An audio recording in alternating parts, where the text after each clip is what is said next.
In this video, I'm going to teach you a super simple 3-step process to come up with really great conversation topics.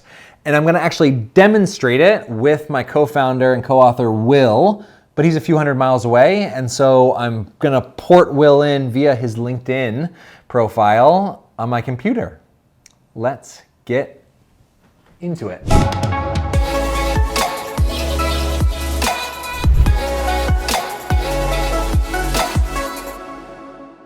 So the 3 steps in short are: come up with a mental list of everything you know about that person or that topic or idea. Turn each one of those things in your list into a question. And 3, circle the questions you're actually curious about. Because the best topics of conversations are the ones that you're invested in. They're the ones that you care about, that you want to follow, that you're curious about. And so create a list of everything you know, turn that list into questions, and then circle the questions that you really love. You can do this all mentally. If you're like really wanting to slow things down and figure that out, you can write it down and you can do this really manually. But depending on where you're at and having conversation, this becomes something, the more that you do it, the quicker that it is, right? So if anybody talks for a minute or 2 minutes, you can be curious about potentially 10 to 15 things just from that content that they shared. So enough living in our heads. Let's dive into Will's LinkedIn profile and actually demonstrate how this would look if I was in a conversation with Will right now. Hello, and welcome to Behind the Scenes. This is Mr. Will Wise's LinkedIn profile. And in it, we can learn that he lives in Center Hall, Pennsylvania. He has 710 mutual connections with me. Wow.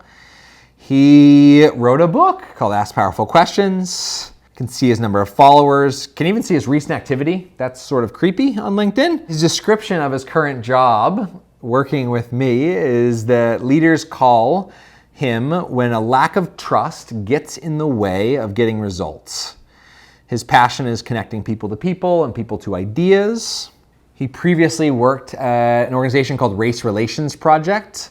That turned into an organization called World in Conversation, which is where I actually met Will for the first time. So knowing he's from Center Hall, I could ask, what inspired you to move to Center Hall, Pennsylvania? So knowing that we have 710 mutual connections, I could turn that into a question by saying, Will, I'm curious, who's somebody that you know that I have never met? Right? You see how I'm genuinely curious about that question, and it's from something that I was able to learn about him. Now, obviously, if you're trying to connect with somebody in person, you're not going to have their LinkedIn profile pulled up, and I wouldn't recommend pulling it up in front of them. The reason that I'm demonstrating it here is because on a profile, you literally have somebody's information that's written out, spelled out right here. The thing is, in a conversation, that also happens. It's just invisible.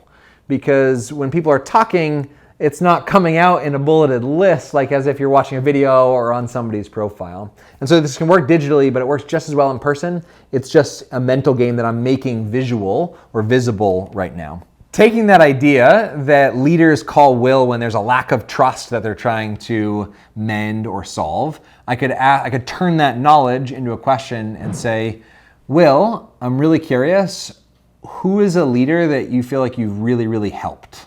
Do you see how that opens up this whole other conversation in that moment? If you're trying to steer a conversation into some really interesting, good topics, the best conversation topics by far are the ones that are already present that you can follow and build on.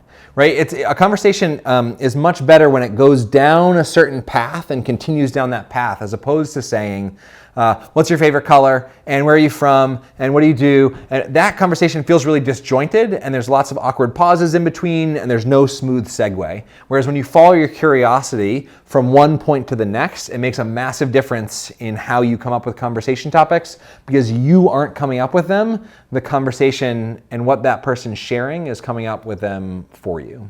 Okay, perhaps the most important little golden nugget or gem in this entire video is that the best way to come up with great conversation topics is be willing to let go of all of the topics you came up with. And so if you're somebody that it was actually helpful to write down topics that you were curious about or things that you knew, to actually circle what you were curious about, before you went on a date or before you had a meeting or before you were on a job interview, right? If that's useful, cool. But don't be held to any of those. The more rigid we are in conversation, the harder it is to come up with really great topics. It's so much more interesting in conversation if you're able to just be fluid, and that's what I think we're all seeking when we're in conversation, is that a really natural, organic, good feeling conversation. This video probably gave you a couple ideas on how to make that happen. So did these videos. It was awesome hanging out in cyberspace. Have an awesome day.